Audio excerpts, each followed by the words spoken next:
Ahora, hay otra cosa interesante. Yo les hablé de cómo se desarmaba todo esto, cómo se desarmaba el famoso cristal. Bueno, este cristal originalmente tenía la forma que ustedes ven ahí, donde dice 1, y todo lo que está alrededor son las moléculas de agua. Esta imagen nuevamente la tomé de su libro, para que ustedes digan, ah, ya, no estoy inventando cosas que saqué de internet. No, es el material que ustedes tienen. Pero esas moléculas van a acercarse al cristal de acuerdo a las distintas cargas y van a ir desarmándolo. Y eventualmente lo que va a ocurrir es que el agua va a empezar a rodear el cloruro y el sodio, dependiendo de si es el lado negativo, te van a poner los hidrógenos del H2O, ¿ya? Entonces, ahora me gustaría mostrarles un poco de unas animaciones que explican muy bien cómo funcionan interacciones entre los iones y los dipolos. Miren, ahí está el frasquito, está bonita la animación. Fíjense lo que va a ocurrir dentro de esa animación.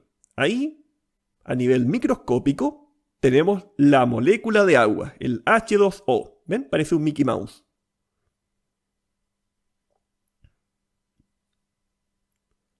Y esta molécula de agua, la verdad es que no está sola. Está rodeada de un montón. Pero miren, cuando nosotros agregábamos la sal, ¿qué es lo que estaría pasando cuando agregábamos la sal en la simulación?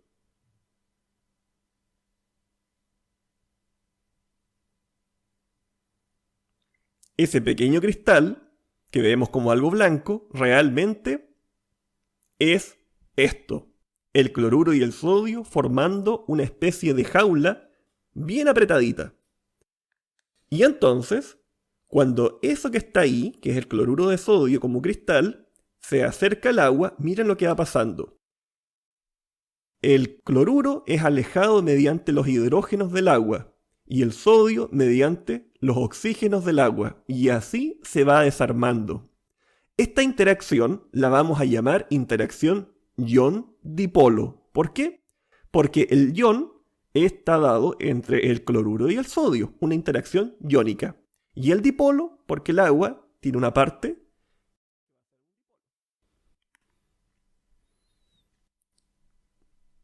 y el agua va a ser el dipolo.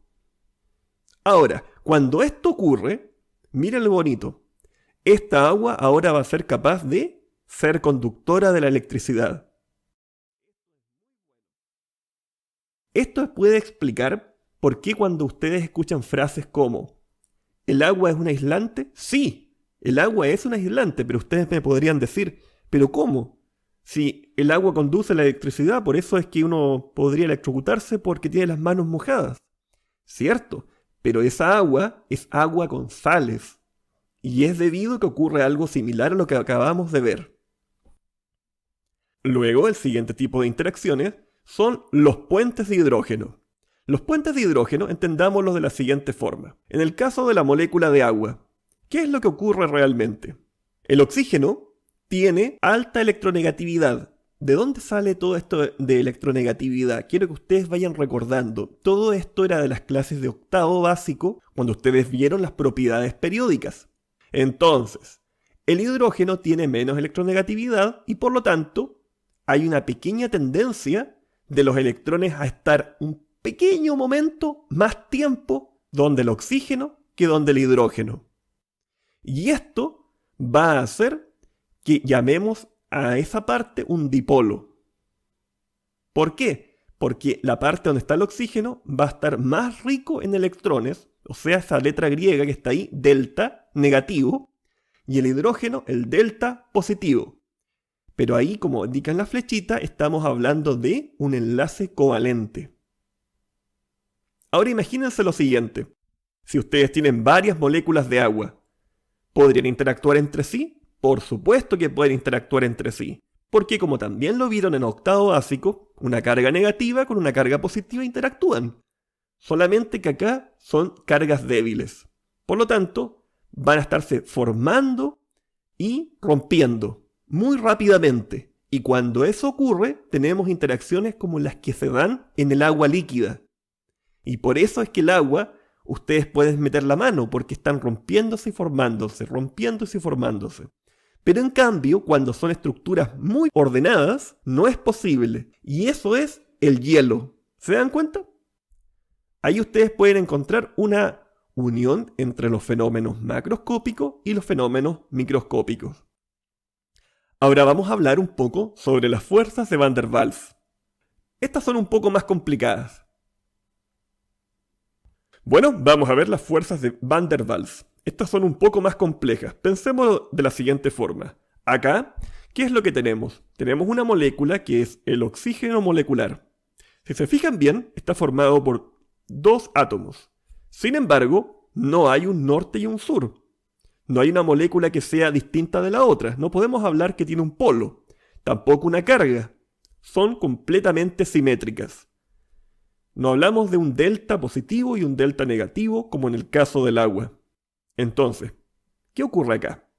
En este caso, vamos a encontrarnos con que tenemos que los electrones son un orbital, es decir, una zona en la cual es más probable encontrar los electrones. Acuérdense, están moviéndose por todos lados. Y momentáneamente, temporalmente puede ser que se dé en una molécula de este tipo que existe una distribución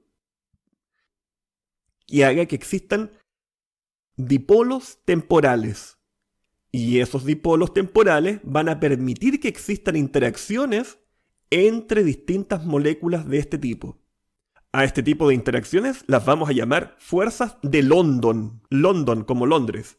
Ahora bien, existe otro tipo de moléculas que son diferentes de un lado y del otro, como por ejemplo el HF, ácido fluorhídrico. En este caso, es una molécula polar. ¿Por qué polar? Porque un extremo es diferente del otro. Un lado es más electronegativo que el otro. Acuérdense las propiedades periódicas. Ya, ¿qué pasa acá? Esos números abajo son la electronegatividad.